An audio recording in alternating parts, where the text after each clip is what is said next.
Revelation.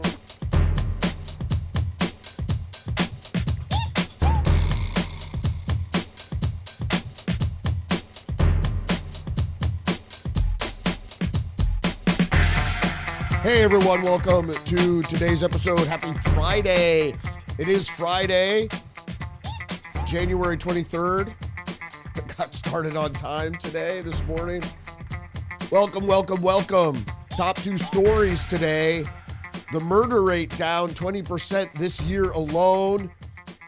Down 100-year low, down to the lowest level, I think, in recorded history, going all the way back to 1900. Certainly something to be happy about. Welcome to the podcast. Don't forget to engage the channel, like, subscribe, leave a comment. Share this episode. Thanks very much for joining me today. Also, big news on the economy. Third quarter numbers, growth numbers, the GDP, which was originally labeled of an increase of 3.4%, has now been upgraded to 4.4%, leading economists to speculate that the fourth quarter numbers, which were already high at 4.4, that they will be indeed upgraded as well to 5.4, up 1 point as well. We can only hope for that. That's going to be some good news as well. So let's see. I think we have like over 40 headlines to get through today. Let's just double check, shall we? 32 headlines to get through. So let's not waste any more time. And let's check out the headlines for today, January 23rd, 2026.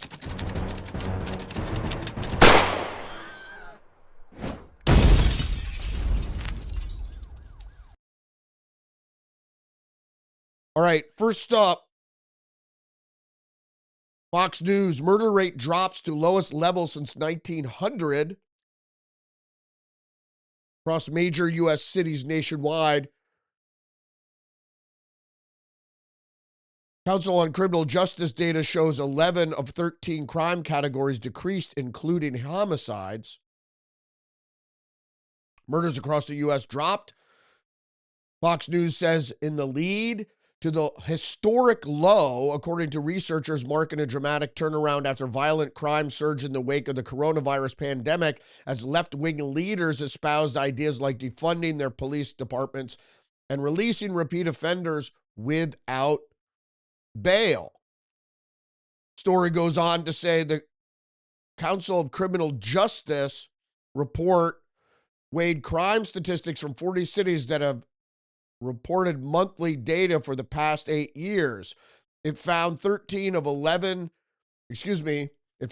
of 13 crime categories dropped in 2025 compared to 2024. 9 of them dropped by 10 or more percent, including homicides, which saw a 21%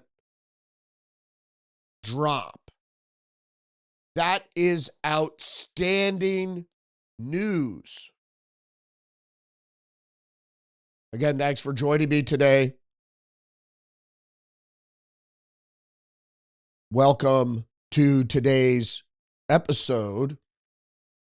Well, I'm sorry, a little problem there. The story goes on to say,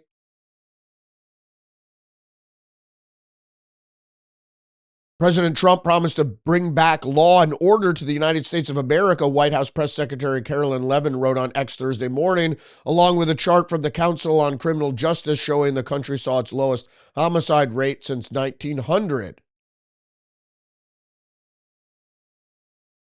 This is what happens when you have a president who fully mobilizes federal law enforcement to arrest violent criminals and the worst of the worst, illegal aliens. The story also goes on to say Trump had campaigned heavily on reining in crime, especially migrant crime, and crime in the nation's capital dropped notably last year after the president took a hands-on role. He later ordered federal involvement in other cities, all contributing to a 20% drop in homicides just this year alone. But not all are convinced. New York Times says, what's behind the staggering drop in murder rate? No one knows for sure. The decline in homicides across the country was a stunning reversal after crime rose during the pandemic, but nobody knows why. Now, to be honest here, homicides have been decreasing for some time, but there is a dramatic drop in homicides last year alone, which can be directly attributed to what Donald Trump is doing. We're going to move on now. Second headline up. Or is it number 3? Third headline up today. Excuse me. Federalist plummeting murder rate shows law and order works. A new report shows the nation's murder rate in 2025 is on pace to be at its lowest level since the data started being tracked in 1900.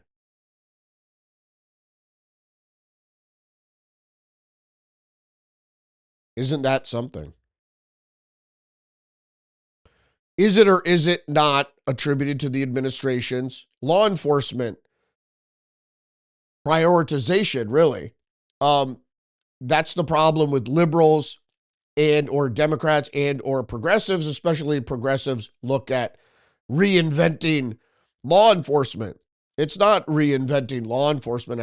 Doesn't have to be reinvented. Like I said yesterday, and I caught some flack for this.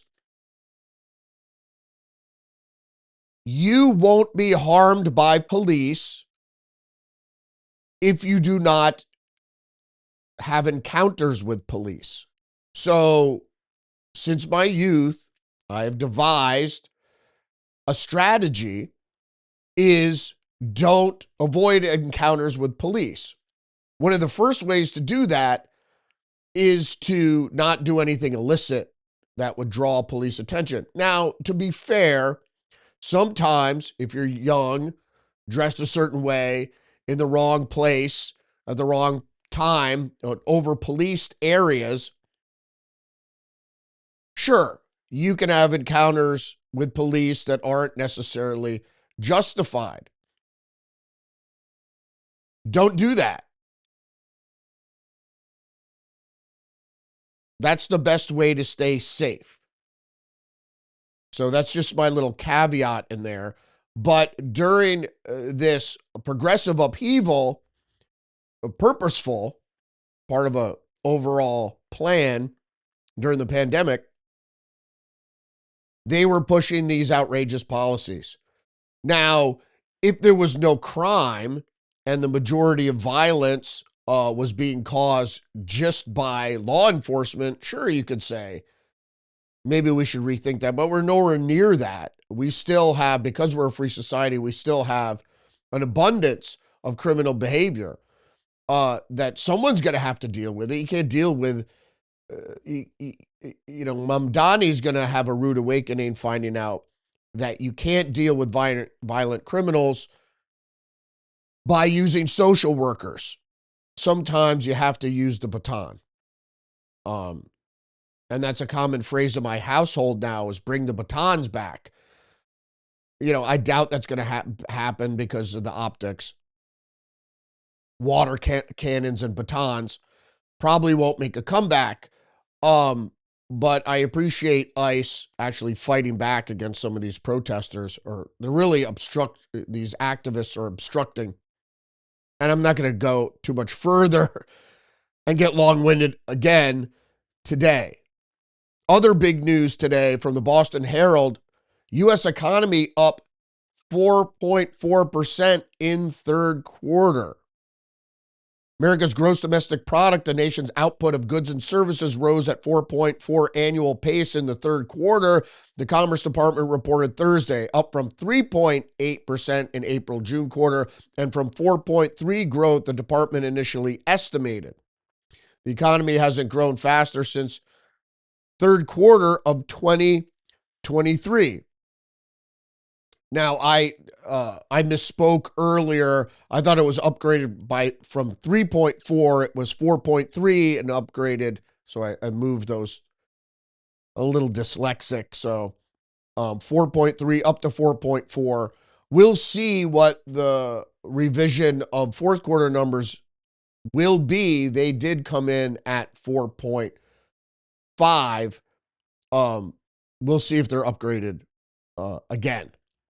In any case, these are great numbers because the true economic test is GDP compared to inflation. As long as GDP outpaces inflation, you have a sound, somewhat sound economy. We know it's based on fiat currency, so I don't want to become too much of a cheerleader for the way the banking economy works. And the overall view of debt in the kind of Keynesian manner that it doesn't really matter. Of course it matters. All right, good news on the ICE front. One America News is reporting DOJ arrests 3 anti-ICE agitators in connection with city's church protest. The arrests stem from Sunday when protesters barged into a Christian church mid-service to target Pastor Dave Easterwood, who had allegedly also serves as acting field director for a local ICE office. They shouted slogans like ICE out and justice for Renee Good while terrorizing churchgoers, including children.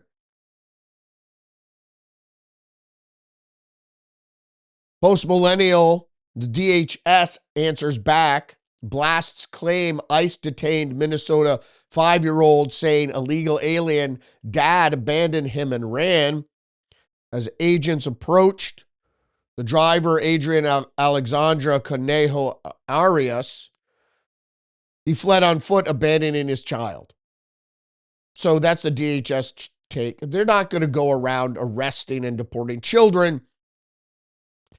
Anytime you hear that, you have to understand that this is indeed a false narrative that is being framed and propagandized, perpetuated by the far left in an effort, and a successful effort, mind you, to paint the immigration enforcement as something terrible.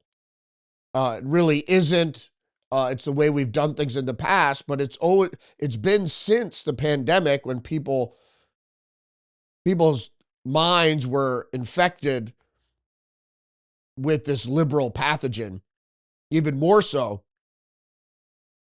that thinks that immigration won't have an impact on their life. And it does. The fact that it has an impact on the national economy, which in fact impacts them. They just can't reason that out that much. Also associated with this story, Ilhan Omar shared the report from a local NBC affiliate and said, ICE just detained a 5-year-old child. Don't tell us about the worst of the worst. That's a lie. Absolutely vile. So I don't like Ilhan Omar. Matter of fact, I think she's an intelligence agent, probably recruited out of Somalia. However, right, she's definitely been inducted, just like AOC, Barack Obama. All these people disappear for a year, then they come out apparently well steeped in Marxist ideology. So she goes ahead and says that the worst of the worst, that's a lie. It isn't a lie. What she is doing is lying. And this is typical. If you've ever watched her speak, she lies. She mischaracterizes what the opposition says, the Republicans say, calls them lying, and then she proceeds to lie. You can fact check her all you want, and you do, and you find out that everything she says, she obfuscates, and then when that doesn't work, she lies. And the funny thing is, she's intelligent because when she's on these major news programs, the anchors, the interviewers, the reporters, whoever, correspondents who interview her, they never ask her pointed questions. When she lies, they don't come in with follow-ups. And speaking of true journalism, One American News is reporting that independent journalist Nick Shirley testifies on Minnesota fraud, highlighting red flags he witnessed. Shirley detailed red flags as he testified at the House Judiciary Subcommittee on Crime and Federal Government Surveillance regarding widespread fraud in Minneapolis child care centers. He detailed red flags he's observed firsthand at facilities like the Learning Center, arguing that taxpayers are being defrauded and warning that similar schemes are likely operating in other states, including California and Ohio. He was said, quote, "I'm here today to speak on behalf of hardworking, law-abiding, tax-paying citizens here inside of the United States. We, the people, have had enough of our hard-earned money going towards fraudsters, as if it's no big deal." He went on to say, Governor Tim Walz said that he's been fighting fraud in Minnesota since 2019 and said the buck stops with him. How long would it take for you to notice $1 million leaving your bank account and not knowing where it's going? Indeed. Nick Shirley.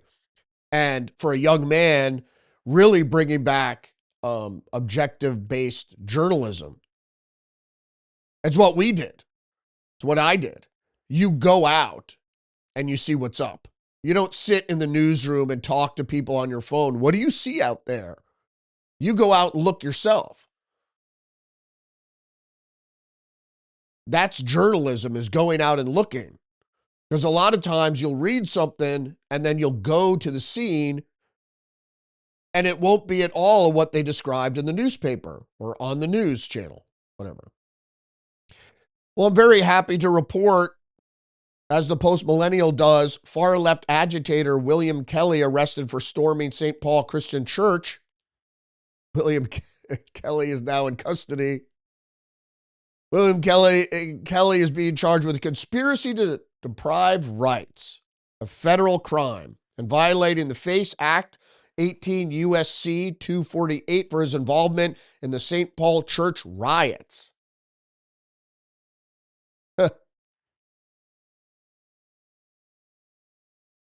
What I love about this is this guy did a video of himself saying, Pam Bondi, you want to arrest me? Go ahead, come and do it. And she just wrote back, okay. And she did. And it's important that these crimes, these charges, conspiracy to deprive rights, this is when, while you exercise or you think you're exercising your right, that you impede on somebody else's rights. As I often say, like many other people do on the right that are concerned with defending individual liberties, is that your right ends where my right begins. So if I'm not doing anything as far as you're concerned, and you while exercising your right, you deprive me of rights, then I think you should go to jail. Because your free speech doesn't trample my right to worship or my right to conduct myself as a journalist, et cetera, et cetera.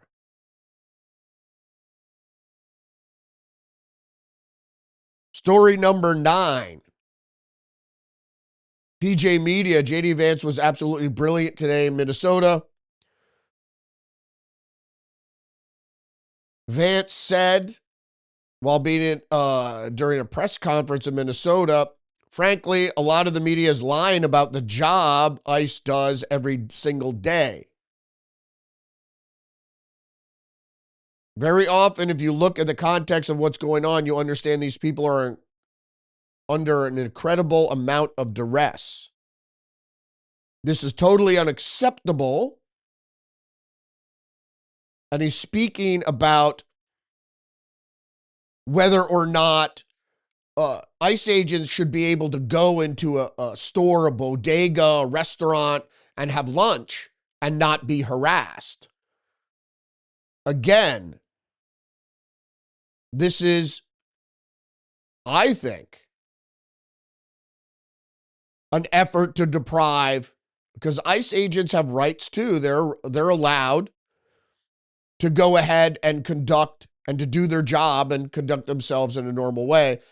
And so for them to be deprived rights, and this goes into saying also, is that as a private business owner, you reserve the right to deny service. But you have to have a reason.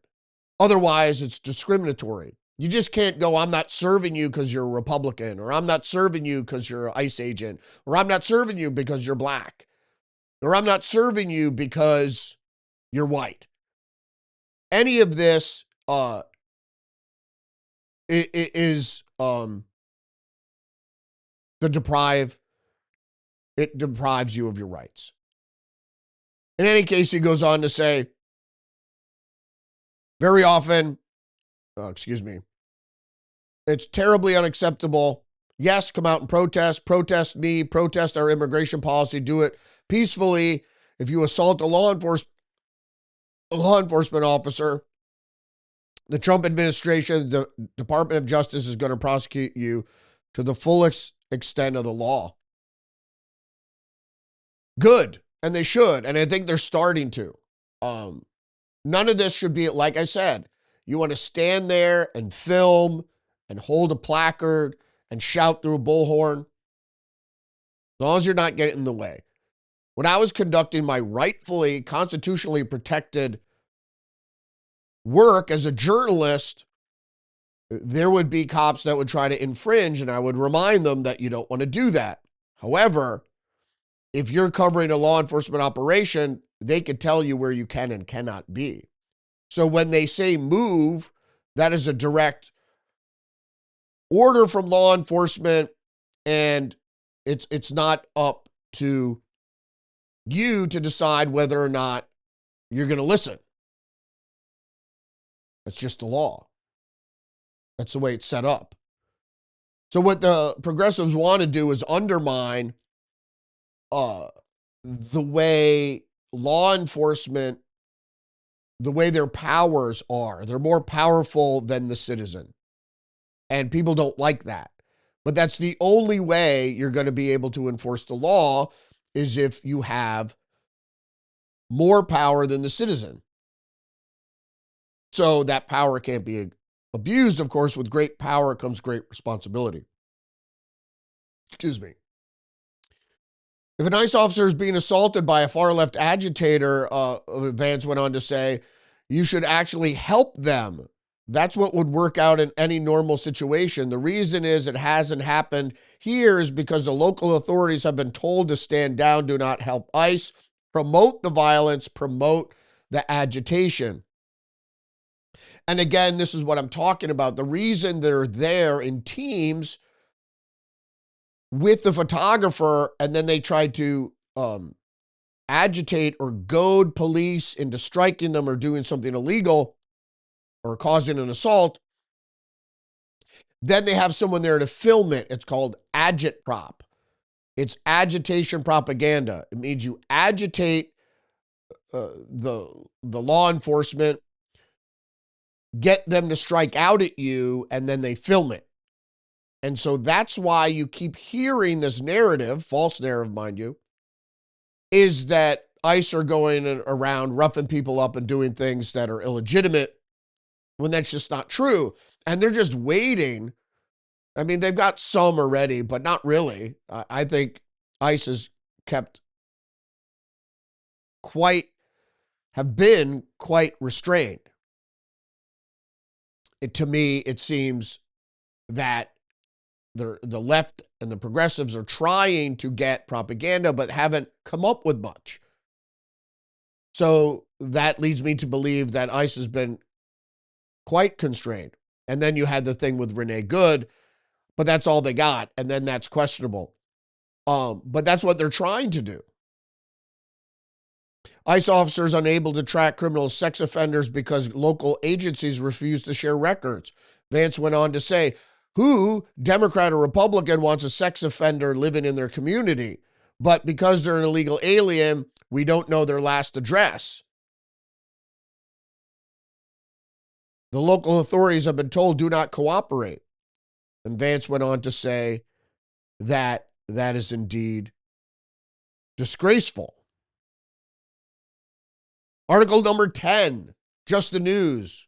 Axis of Anarchy, Minnesota anti-ICE shutdown backed by DSA, communist unions, and CCP-tied network.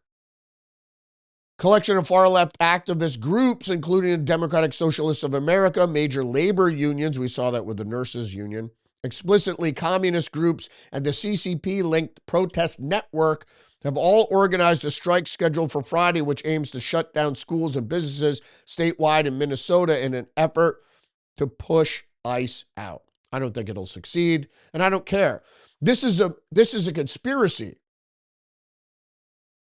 A conspiracy to deny the right of people that voted in administration that promised to get out illegal aliens, remove them from the country, deport them, a mass deportation operation that was voted for.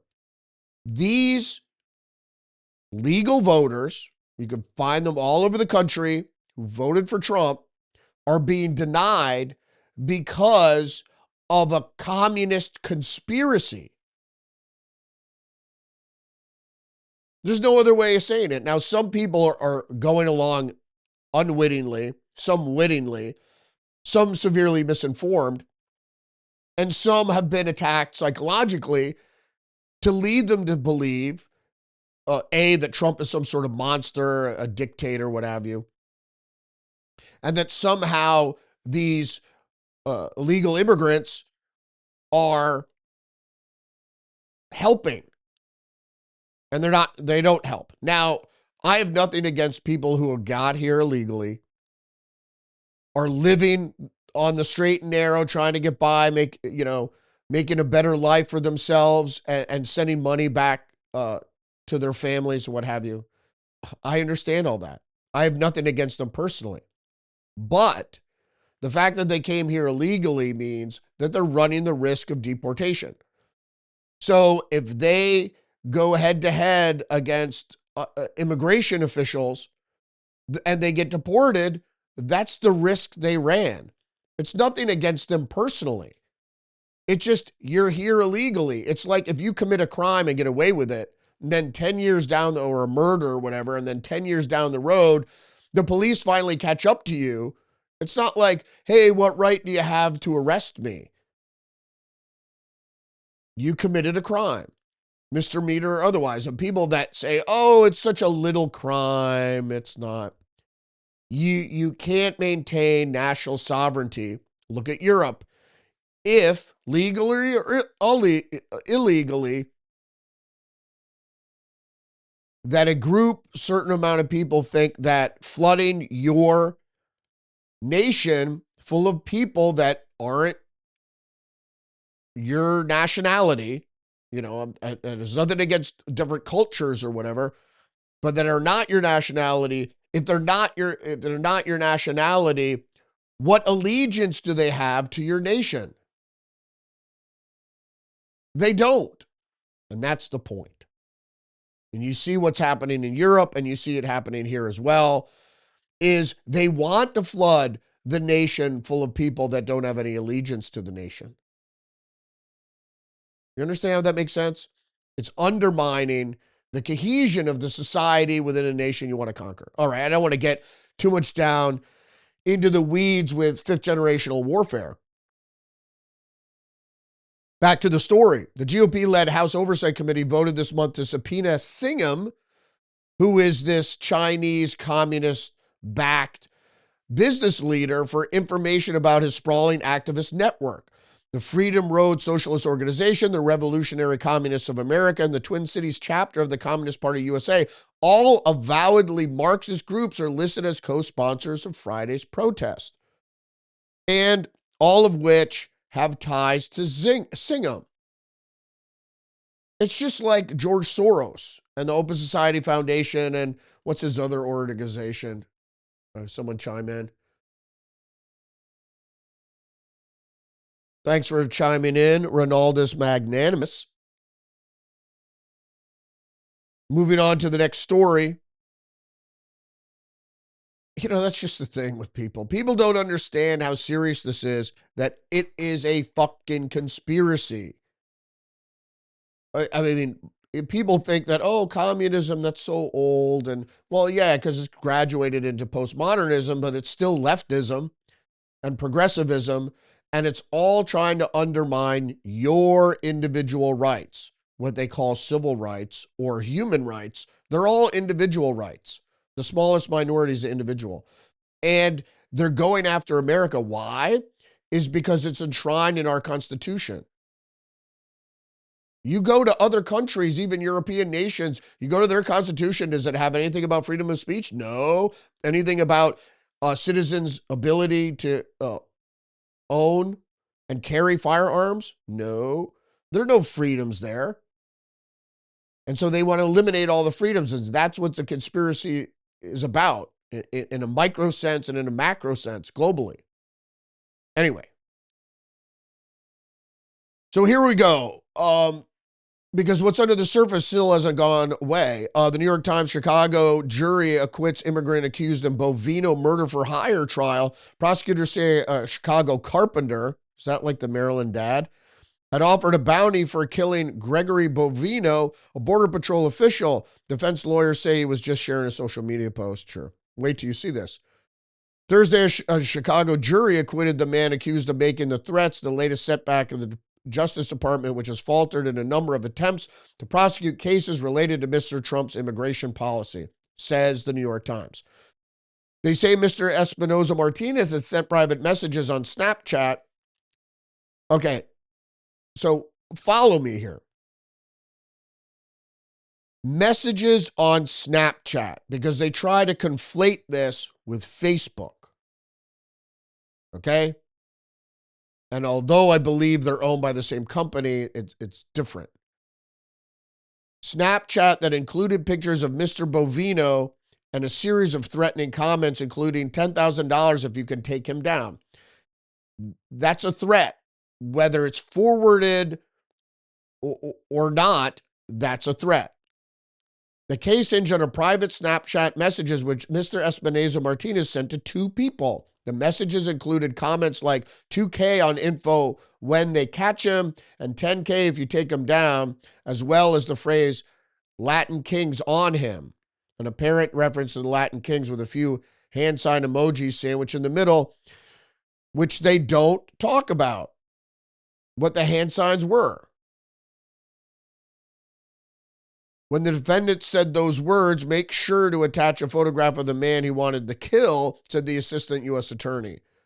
Said in his opening statement at the trials that Gregory Bovino was the face of the threat to his community. And then the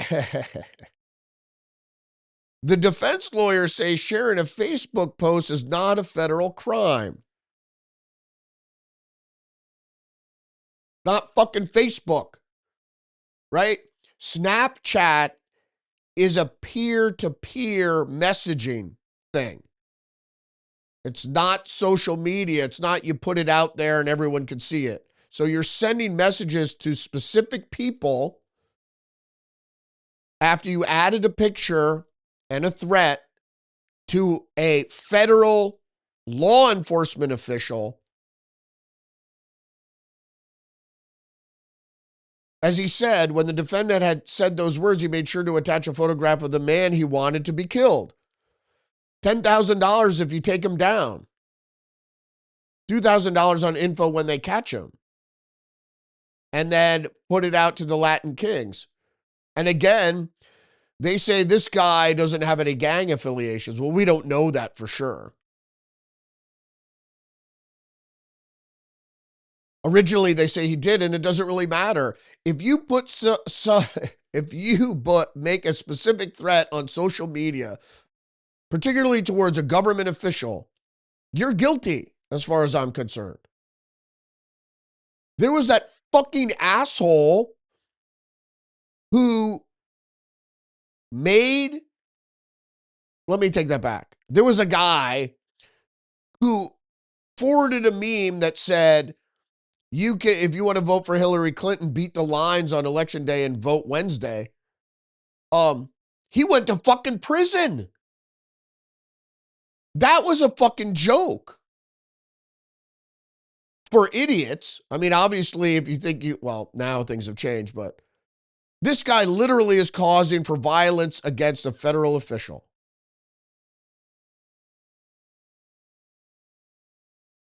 Damn.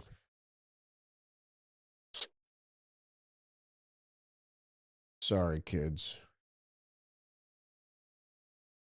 Where is that article? So we're also going to talk about some TikTok news today.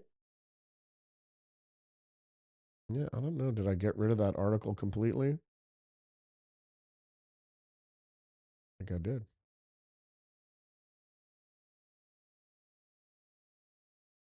I don't know what happened to it. I will be covering. Yeah, I think I got rid of. I had some text from a New York Times article about ByteDance. Okay, moving on to the next article here.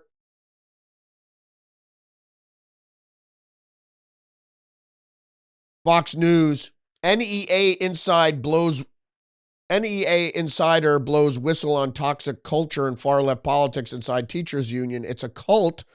A whistleblower told Fox News Digital that NEA employees were crying in their offices the day after President Donald Trump won the 2024 election. So NEA is the National Education Association, one of the most prominent teachers unions in the country, which continues to face criticism over the placing far left agenda items over the needs of children. And we went over this just the other day. A whistleblower organization spoke to Fox News Digital about the toxic politics inside the headquarters. It's a very liberal place. There are only a handful of conservatives that work at NEA. And if you are, it's like you just don't say anything because it's a very toxic environment. If you do say something, an NEA employee who is remaining anonymous due to concerns of retribution, which there will be. It's crazy. They'll send you out this newsletter. Trump's a fascist and blast it to all states. The whistleblower describes a workplace where staff members are often subject to staff meetings and breakout sections focused on social justice and white supremacy and all that nonsense. That feels more like brainwashing than they do with education. It is. It absolutely is. All right. First of all, there is no white supremacy. Did it ever exist systemically somewhere, maybe in the South more than other places? Today is a very different political culture. If you think that there's a problem with white supremacy, you've obviously been worn down by the attacks, psychological attacks that are making you think this way. The United States is relatively egalitarian. The problem is we base it mostly on individual responsibility and capitalism, which means if you work hard, you could get the system to pay off for you. If you want to sit on your ass with a chip on your shoulder and you don't want to go to school and learn how to read or do anything like that, you might be left behind. And people think somehow that's unfair. Now, if somehow you're not able to compete, maybe you got mental deficiencies, physical deficiencies, etc. Okay, we have a social safety net. But for people that don't pay attention in school, don't learn how to read, don't explore, don't have an intellectual pursuit of knowledge, understanding, etc. And all of a sudden they wonder why they're having problems securing gainful employment. Now, things are different now because employment is really going to be tied to technology in the near and far future, and people won't be working later, but that's a completely different thing. You can still make your way if you're smart enough, because intellect is tied directly to income in most cases, any case. Let's go on to the next story. One American News. DHS increases exit bonus for illegal aliens who self-deport using CBP Home app. The financial incentives has been raised to $2,600, up from the previous $1,000 baseline. The administration had temporarily tripled the payment to $3,000 for those who departed by December 31st, 2025. However, that offer is now off the table. That was because they wanted to get their numbers up for the end of the year. They're trying to meet quotas, obviously, because you have 4 years to get out 10 million people.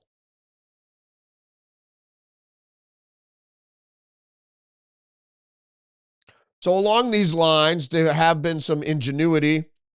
I'm not saying do this, but the PJ Media has the headline, Blue Lives Matter says it decoyed anti-ICE crazies.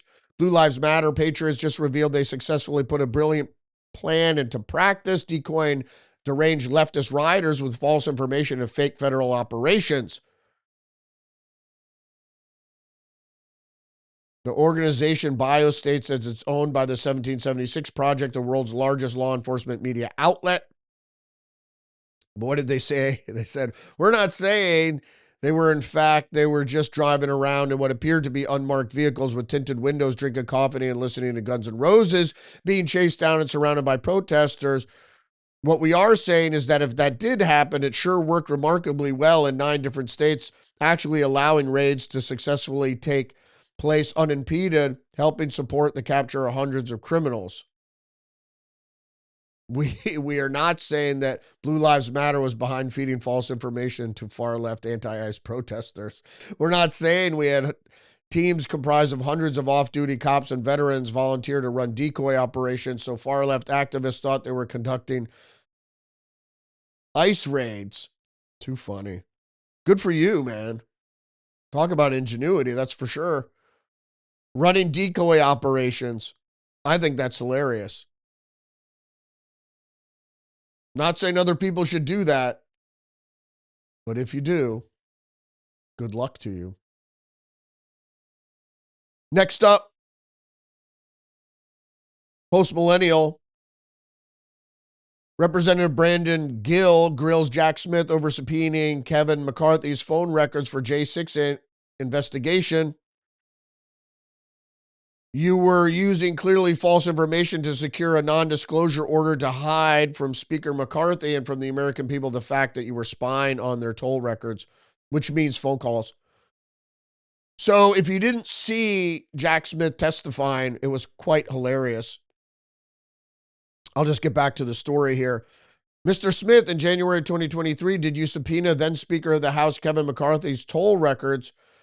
Smith replied that he did. Gill added that the subpoena covered the time period between November 20th and January 2021, with Smith cutting off Gill, asking for him to repeat what he was saying. Toll records show the information such as phone numbers called and the time and duration of the call, not the content. The subpoena covered the time period between, I just said that. But Smith said how many days after Kevin McCarthy was sworn in as Speaker did you subpoena his phone records? It was 16 days after becoming the high-ranking Republican in the House of Representatives. You subpoenaed his toll records. Do you agree that it might reasonably be considered a violation of the speech or debate clause because McCarthy was House Speaker? You were collecting months' worth of phone data on the Republican Speaker of the House, the leader of the opposition, right after he got sworn in as Speaker, all around the time of a major vote. That sounds like a flagrant violation of the speech or debate clause to me, and I think most people would agree with me, and Speaker McCarthy had no recourse, did he? Because you issued a non-disclosure order issuing that neither he nor any American knew about these operations. Is that right?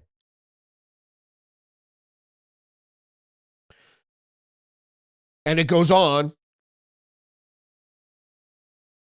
The risks aren't necessarily associated with a subscriber to the phone. The risks are to the investigation. And then Gill replied, I think is what that you were using. This was clearly in reference to Speaker McCarthy, and that you were clearly false information to secure a non-disclosure order to hide the Speaker McCarthy and the American people the fact that you were spying on toll records.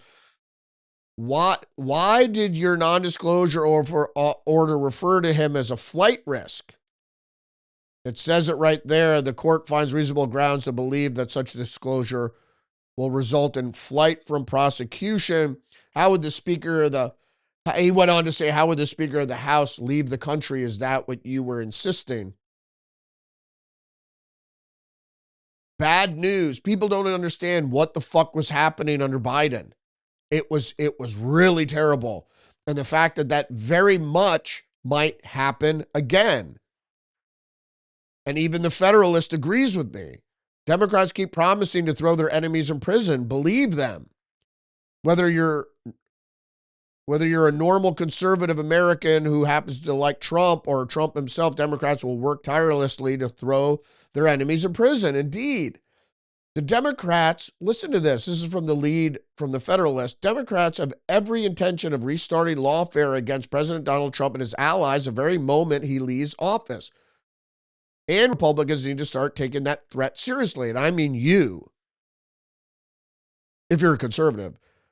At a Thursday hearing of the House Judiciary Committee where the sole witness was a Get Trump lawfare specialist, Jack Smith, the former special counsel who brought bogus charges against Trump twice, Representative Hank Johnson, the guy who thought Guam floats, said the quiet part out loud in the exchange with Smith. Those indictments have been dismissed.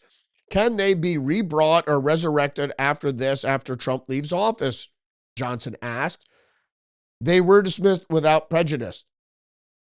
Johnson then pushed harder, stating so they can be refiled and he can be prosecuted after he leaves office. Is that correct? Holy fucking shit. So they can just restart this whole shit right after Trump leaves office. And mind you, they will. And mind you, they will be going after all conservatives. Anybody who ever expressed support for Trump will be targeted this time. You ever see, what was that movie, The Hunt, where they were hunting conservatives? It'll be a purge.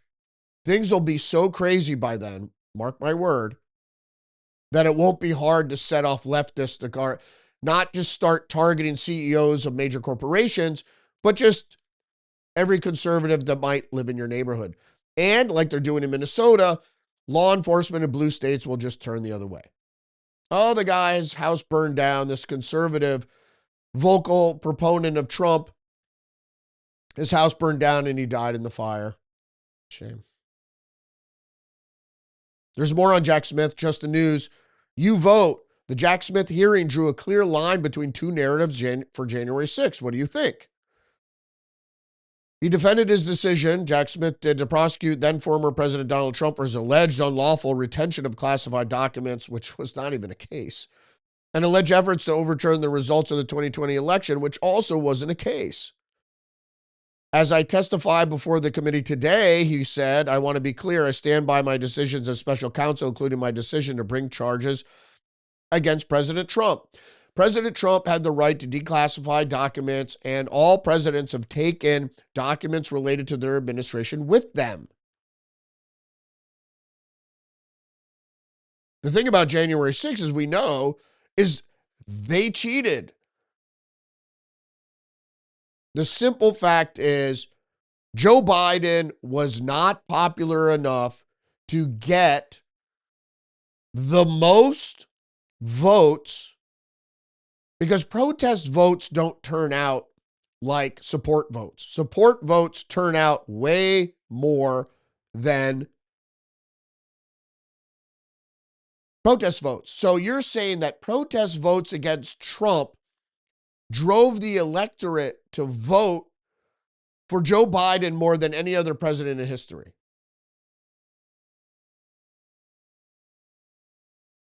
Plus, we know about all the shenanigans, plus mail-in ballots. Plus. Anyway, back to the story. It was also about politics, and to get President Trump, they were willing to do just anything, said House Judiciary Committee Chairman Jim Jordan said in his opening statement. And if you watch the grilling, you could see that Jim Jordan just laid into Jack Smith, rightfully so. All that we know now, it's all based in fact. It's false narrative versus reality. And people have been so deluded with their smartphones, etc., social media, just been propagandized with this 21st century propaganda machine that really works on people. All right, back to the story. The Jack Smith hearing drew a clear line between two narratives for January 6th. What do you think? Do you think January 6th was a Fedsurrection, not an insurrection, meaning FBI assets along with Antifa types were all over the place causing trouble? National Guard security was purposely kept away by Pelosi. Of course it was. Trump was right to call for greater scrutiny of the election in several states where there were obvious irregularities, and he didn't call for violence. Of course, both of the above are true, of course. Or do you believe that January 6, 2021 was an insurrection led by President Trump in an effort to overturn the election? First of all, Hank Johnson said insurrection like 6 times during his soft pepper ball with Jack Smith. The FBI even said it wasn't an insurrection. An insurrection is a violent, that could be argued, but an armed undermining of federal authority. Now, that's not what it was. It was a protest that turned into a riot. And it was egged on, goaded by intelligence types, Ray Epps obviously being one. But there were more. And the stupidity of the crowd. And that's when you deal with crowd dynamics, group dynamics. You could easily, people get whipped up into emotional frenzy, and you can easily be led down the wrong path, is exactly what happened. Nobody, even when I was watching it, nobody should have been, I was like screaming at the TV, you're trespassing. This isn't going to work out well. It actually undermined what we were trying to do. And we did have the ability to call for a delay in certification and an investigation, but that was undermined by what happened on January 6th. So many of the protesters engaged in undermining the very thing that we needed to do, which is an investigation of the vote, the election. All right, I brought this up yesterday briefly, just the news. Conservatives decry police visit to activists for criticizing mayor, compared to European censorship. Indeed it is, and Australian censorship. The routine European practice of sending police to a person's home to deliver warnings about their political speech, such as opposition to mass migration or just criticizing a politician, got a wide American audience last year when CBS program 60 Minutes tagged along on German police raids and gave a sympathetic portrayal of its efforts against hate speech. But yesterday, or it was the day before yesterday, police visited the home of Raquel Pacheco, a veteran vocal critic of Mayor Steve Miner and a repeat candidate for city commissioner of Florida Senate, to question her inflammatory accusation she posted on Miner's Facebook page, as shown by Pacheco's video of 2 detectives on her doorstep who left a few minutes later without an arrest. What exactly is she talking about here? So what happened here was she made a post on his Facebook page, which is different than direct messaging. So Snapchat, in terms of the Chicago hit for hire on ICE, Snapchat, it was a direct message to people. When you post something on social media, you want a large audience to see it more for a dramatic effect, to raise awareness. Then if you direct message somebody, that's direct intent to tell them something.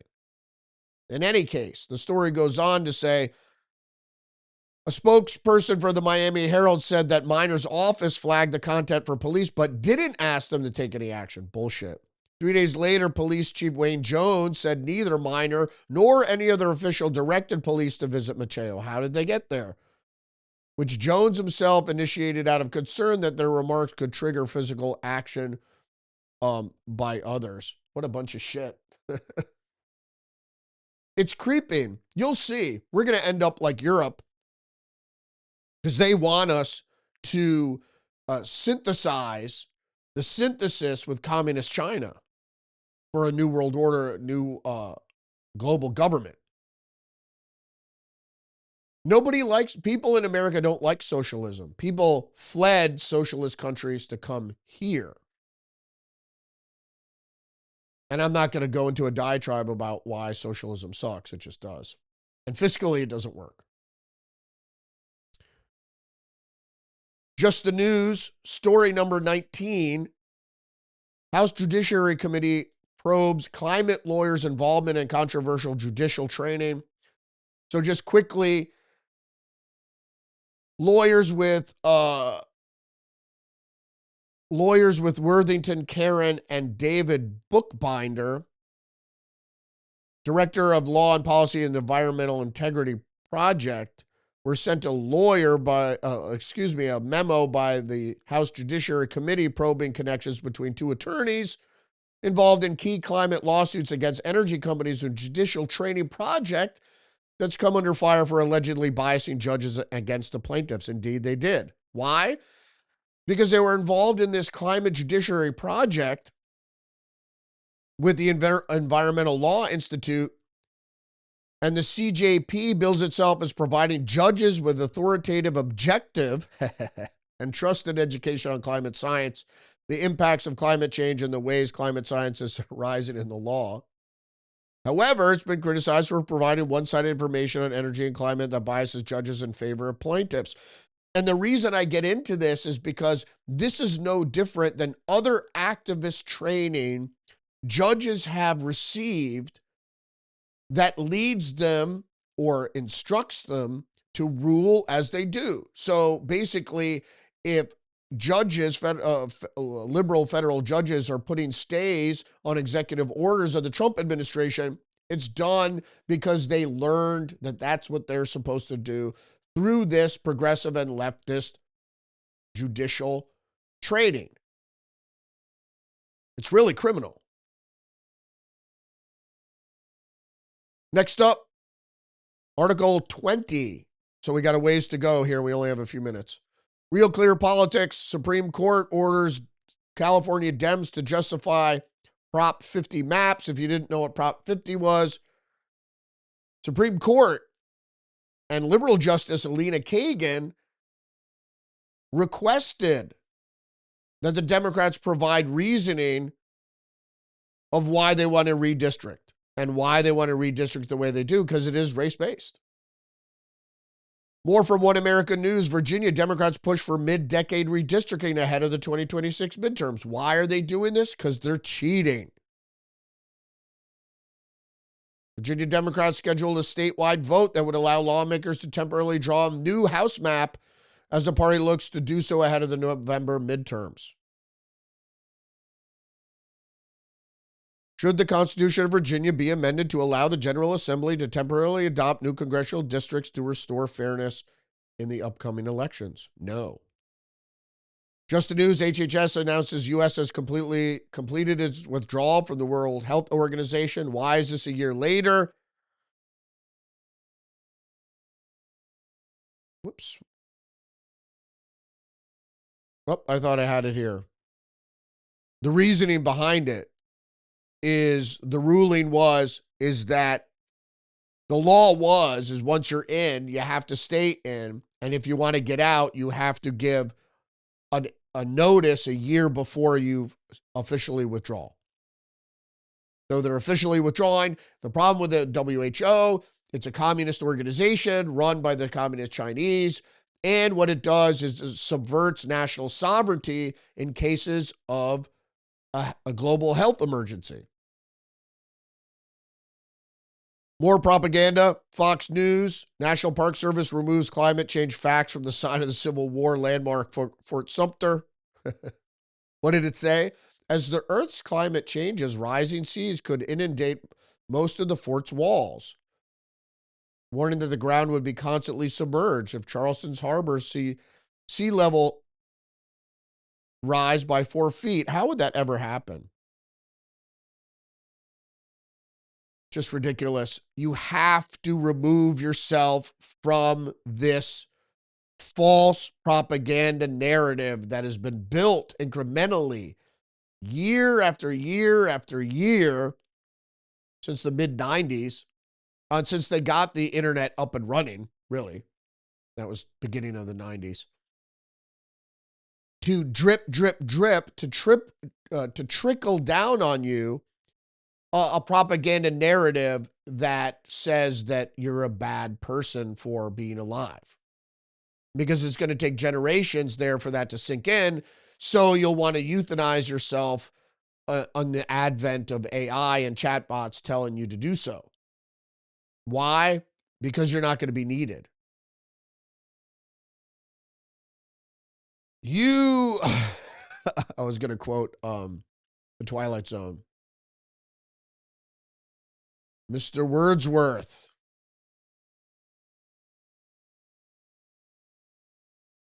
You are, what was the word they were using?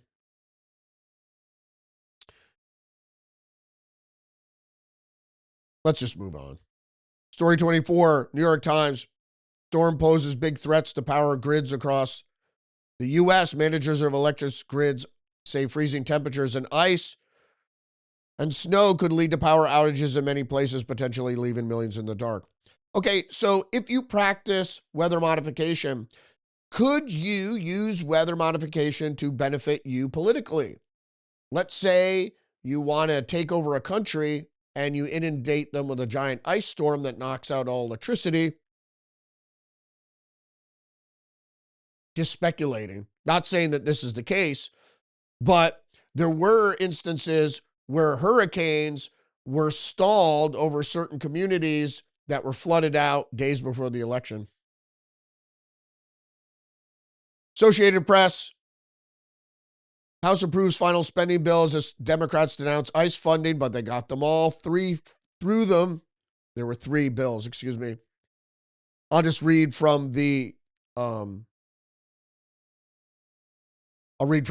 lead here. The House passed the year's final batch of spending bills on Thursday as lawmakers still smarting from the last fall's record 43-day shutdown, and the Democrats are actually threatening again, work to avoid another funding lapse for the broad swath of federal government. The 4 bills amounted to $1.2 trillion in spending and now moved to the Senate, with a final passage needed next week before the January 30th deadline to avoid a partial government shutdown. 3 of the bills had broad bipartisan support. They funded defense and various other departments, including education, transportation, health and human services. The 4th bill, funding the Department of Homeland Security, was hotly disputed as Democrats voiced their concerns that if it failed to restrain President Donald Trump's mass deportation efforts, Republicans were able to overcome the Democratic objections and muscle the Homeland Security bill through passage, 220 to 207 vote. The broader package, which funds 3.8 pay raise for the military, passed in a 341 to 88 vote. Isn't that nice? All right, we're over already a couple minutes. As usual, I try to get it all done in an hour, but let's go to, we have a few more articles to go to. Number 26. Fox Business. Trump sues JP Morgan Chase and CEO Jamie Dimon for $5 billion over alleged political debanking. The lawsuit claims that JP Morgan's decision came as a result of political and social motivations to distance itself from Trump and his conservative political views. Why? Because of January 6th.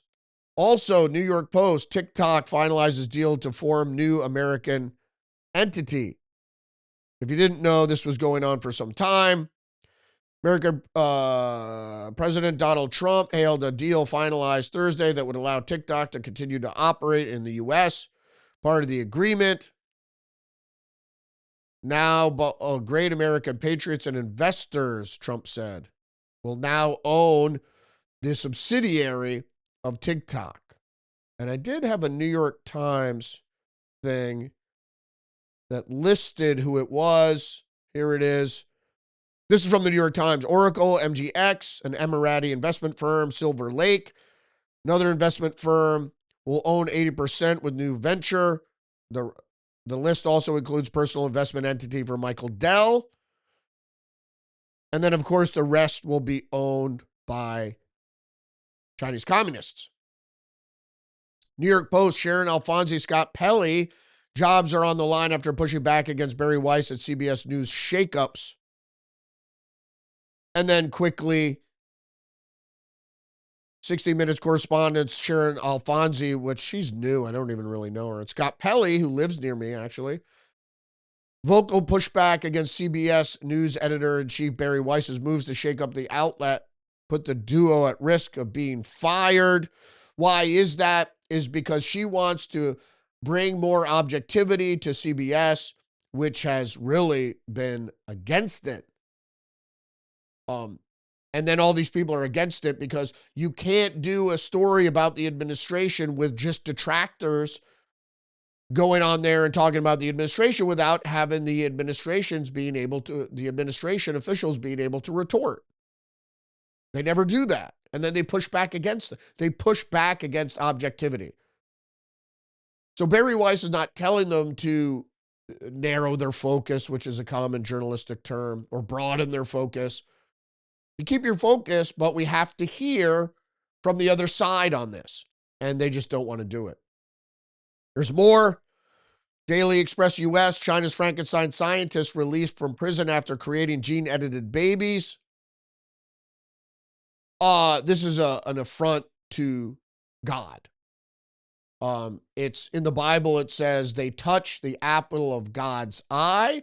And that is since God, Jehovah, Yahweh is the Hebrew, invisible Hebrew creation God, that creating particularly the innocent, the children, and doing so in such a Frankenstein manner, gene editing is, of course, and that's what evil wants to do and Satan wants to do is replace God's creativity, which they're doing with technology. A couple more here.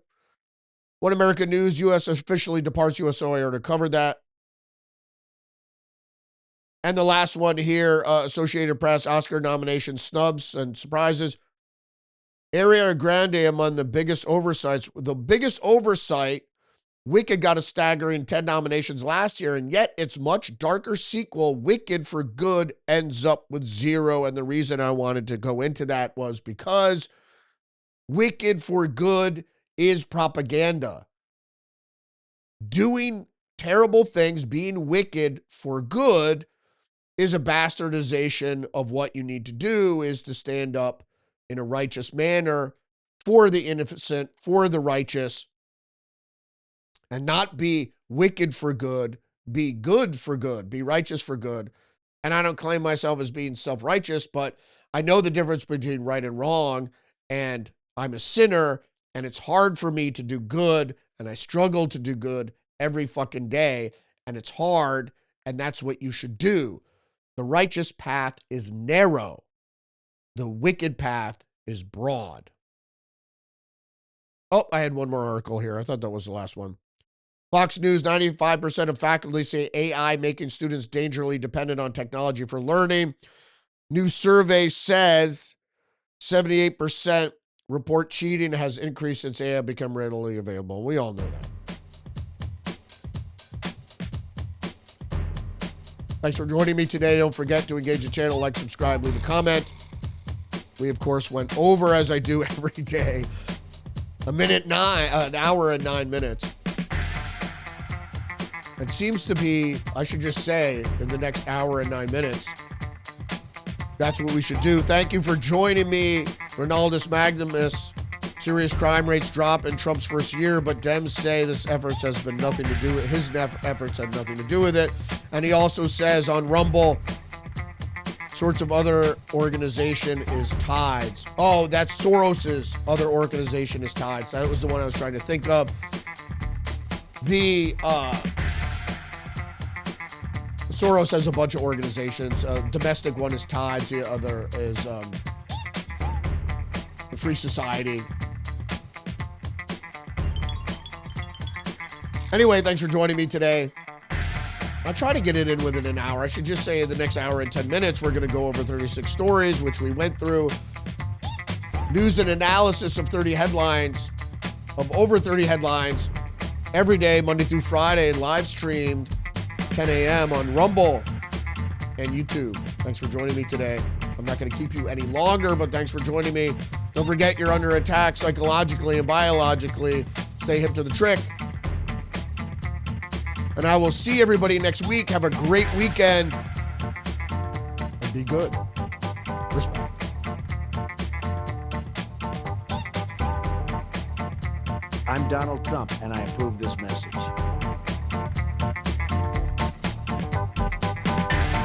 The new world, the new world order. You can't handle the truth.